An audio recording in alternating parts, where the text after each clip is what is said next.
Assalamualaikum warahmatullahi wabarakatuh. Kembali lagi di channel Marsha Subiakto.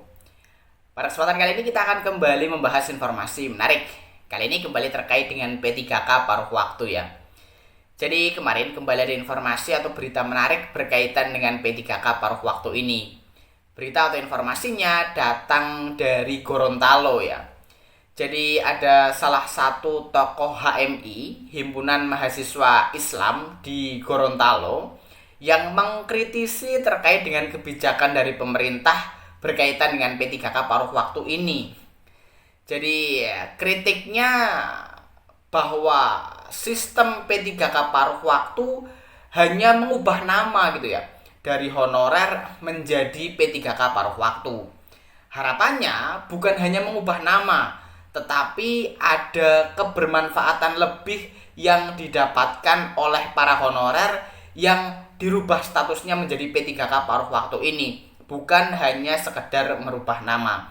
Dan saya sendiri setuju ya dengan apa yang disampaikan oleh tokoh HMI di Gorontalo ini, bahwa memang seharusnya pemerintah bukan hanya merubah nama dari honorer menjadi P3K paruh waktu, tetapi ada nilai lebih, ada kebermanfaatan lebih yang didapatkan oleh para honorer.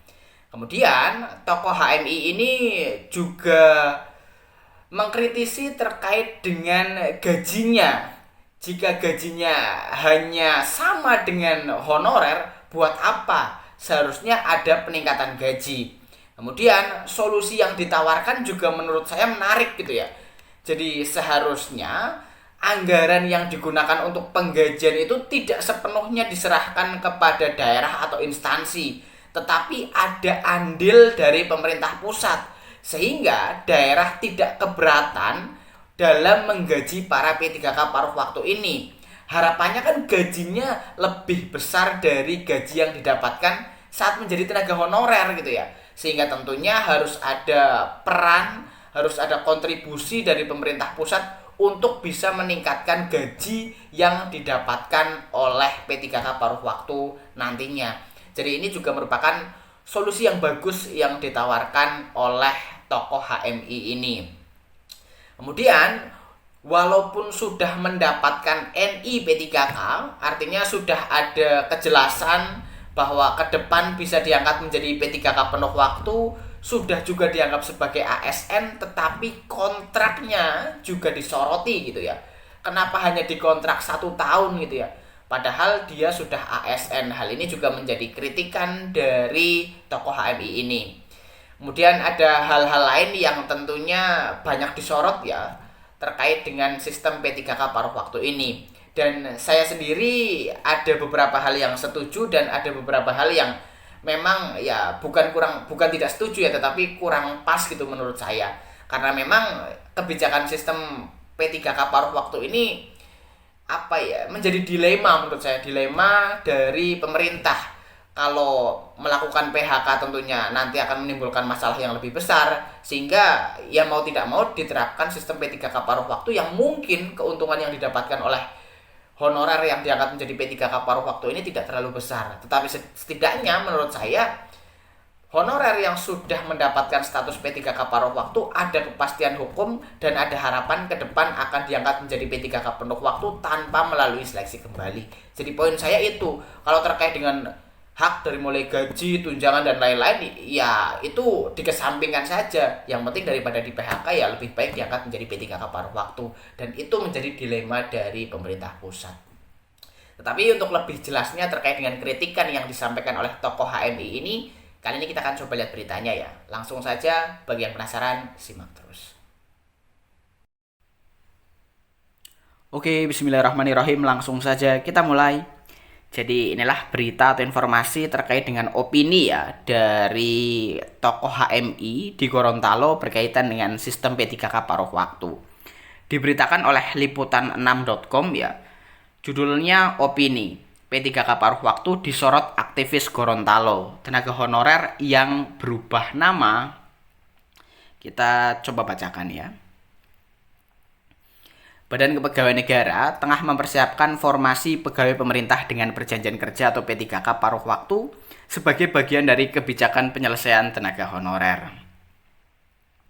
Keputusan ini telah dituangkan dalam Peraturan Menteri Pendayagunaan Aparatur Negara dan Reformasi Birokrasi Nomor 16 Tahun 2025. Aturan tersebut menyebutkan bahwa tenaga honorer yang terdata dalam pangkalan data PKN dapat diangkat menjadi P3K paruh waktu.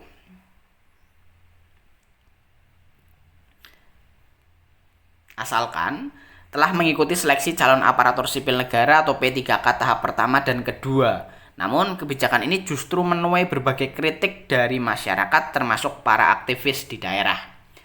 Ketua Bidang Ekonomi dan Partisipasi Pembangunan Daerah Himpunan Mahasiswa Islam HMI Badan Koordinasi Sulawesi Utara Gorontalo Inkrianto menilai kebijakan ini hanya mengganti status tenaga honorer menjadi P3K tanpa memberikan kepastian hak mereka. Ia mengungkapkan bahwa berdasarkan aturan tersebut, gaji P3K paruh waktu akan disesuaikan dengan kemampuan anggaran di masing-masing instansi tempat mereka bekerja. Artinya, tidak ada aturan yang mengikat mengenai besaran gaji dan tunjangan. Jangan sampai gaji mereka sama saja dengan tenaga honorer sebelumnya, kata Inkrianto kepada liputan6.com Kamis 23 Januari 2025. Inkrianto juga menyoroti sistem kontrak tahunan yang diterapkan kepada P3K paruh waktu. Meskipun mereka telah memiliki nomor induk P3K atau NIP 3K, menurutnya hal ini menimbulkan pertanyaan besar. Apakah pantas seorang pegawai dengan status resmi memiliki kontrak hanya per tahun?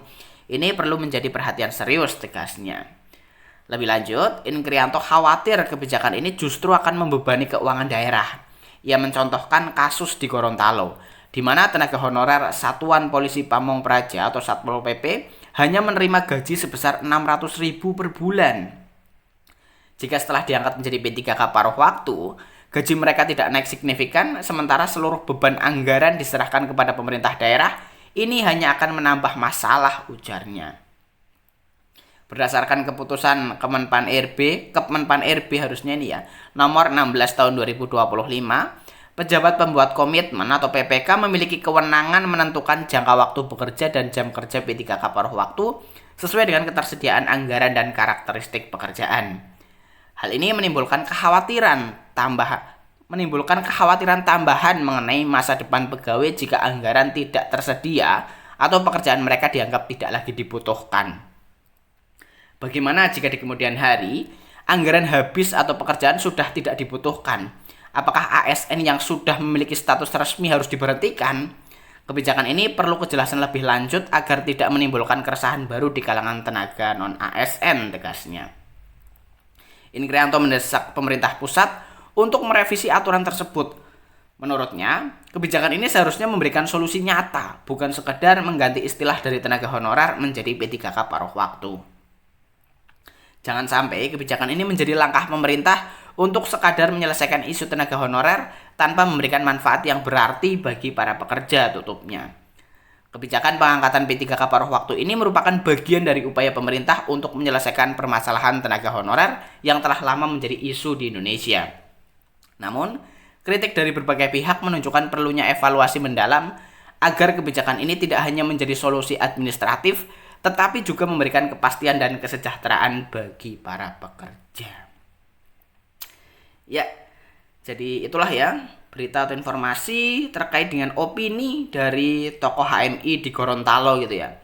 Jadi ada hal-hal yang saya setujui gitu ya terkait dengan ke depan harusnya bukan hanya merubah status dari honorer menjadi P3K paruh waktu, bukan hanya merubah nama, tetapi juga ada kebermanfaatan yang harusnya didapatkan oleh honorer ini gitu ya. Misalnya dari segi gaji. Tetapi kalau pemerintah hanya memberikan aturan bahwa gajinya yang penting tidak kurang dari yang diterima saat menjadi honorer, menurut saya juga kurang tepat. Seharusnya ada andil dari pemerintah pusat dalam penggajian ini gitu ya. Ada support dana dari pemerintah pusat dalam penggajian ini. Kemudian terkait dengan kontrak kerja yang disoroti hanya setahun juga ya lagi-lagi dilema gitu ya dari pemerintah pusat. Tentunya kalau pemerintah pusat memaksakan kehendak sesuai dengan apa yang diinginkan pemerintah pusat, kalau daerah tidak setuju juga tidak akan terjadi sinkronisasi gitu ya. Sehingga ya itu tadi dilema yang dialami oleh pemerintah pusat. Kemudian menurut saya yang penting tidak terjadi PHK dulu gitu ya. Ke depan yang perlu ditagih adalah komitmen dari pemerintah mengangkat menjadi P3K penuh waktu tanpa seleksi kembali. Jadi menurut saya intinya itu. Jadi bagaimana menurut pendapat teman-teman terkait dengan hal ini? Bagi yang punya pendapat atau komentar terkait dengan hal ini, teman-teman bisa tinggalkan di kolom komentar. Mungkin itu saja. Terima kasih. Mohon maaf bila ada kesalahan. Wassalamualaikum warahmatullahi wabarakatuh.